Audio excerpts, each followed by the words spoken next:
ಇಷ್ಟು ದಿನ ಮೂಡ ಮುಳ್ಳಾಯ್ತು. ಈಗ ಅರ್ಕಾವತಿ ಉರುಳು ಶುರುವಾಗಿದೆ. ಸಿಎಂ ಸಿದ್ದರಾಮಯ್ಯ ವಿರುದ್ಧ ಬಿಜೆಪಿ ಸರಣಿ ದೂರುಗಳನ್ನ ನೀಡ್ತಾ ಇದೆ. ಈಗ ಸಿಟಿ ರವಿಯಿಂದ ಸಿದ್ದರಾಮಯ್ಯ ವಿರುದ್ಧ ಕಂಪ್ಲೇಂಟ್ ಅನ್ನ ನೀಡಲಾಗಿದೆ. ಸಿಟಿ ರವಿಯಿಂದ ಹಳೆ ಬಾಟಲಿಗೆ ಹೊಸ ಮದ್ಯ ಟ್ರಿಕ್ಸ್ ಅನ್ನ ಯೂಸ್ ಮಾಡ್ತಿದ್ದಾರೆ. ಧೂಳು ಹಿಡಿದಿದ್ದ ಅರ್ಕಾವತಿ ಫೈಲ್ ಅನ್ನ ಕೆದಕಿದ್ದಾರೆ ಸಿಟಿ ರವಿ.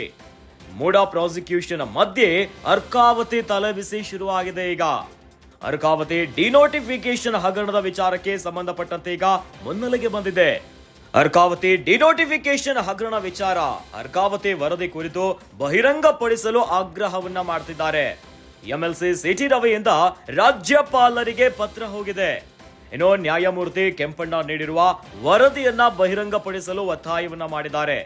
ಸಿಎಂ ಸಿದ್ದರಾಮಯ್ಯರನ್ನ ಇಕ್ಕಟ್ಟಿಗೆ ಸಿಲುಕಿಸಲು ಪ್ರಯತ್ನ ಆಗ್ತಿದೆ. ಪತ್ರದ ಮೂಲಕ ಸಿಎಂ ಸಿದ್ದರಾಮಯ್ಯ ಮೇಲೆ ಬಿಜೆಪಿ ಒತ್ತಡದ ತಂತ್ರವನ್ನ ಹೇರ್ತಾ ಇದೆ.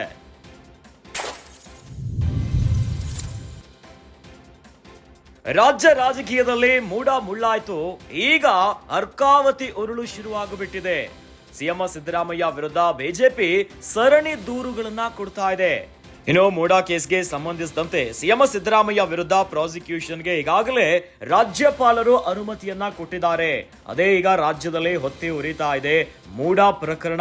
ಇನ್ನು ಸಿಎಂ ಸಿದ್ದರಾಮಯ್ಯ ವಿರುದ್ಧ ಅನುಮತಿ ಕೊಟ್ಟಿರುವಂತಹ ಪ್ರಾಸಿಕ್ಯೂಷನ್ ಸಂಚಲನವನ್ನೇ ಮೂಡಿಸ್ತಾ ಇದೆ. ಇದರ ನಡುವೆ ಈಗ ಸಿಟಿ ರವಿಯಿಂದ ಸಿದ್ದರಾಮಯ್ಯ ವಿರುದ್ಧ ಕಂಪ್ಲೇಂಟ್ ಅನ್ನ ಕೊಟ್ಟಿದ್ದಾರೆ.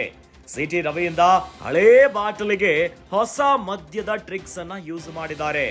ಎಷ್ಟು ದಿನ ಧೂಳನ್ನ ಹಿಡಿದಿದ್ದ ಅರ್ಕಾವತಿ ಫೈಲ್ ಅನ್ನ ಕೆದಕಿದ್ದಾರೆ MLC C T Ravi. MUDA prosecution ಮಧ್ಯೆ ಈಗ ಅರ್ಕಾವತಿ ತಲೆಬಿಸಿ ಶುರುವಾಗಬಿದೆ.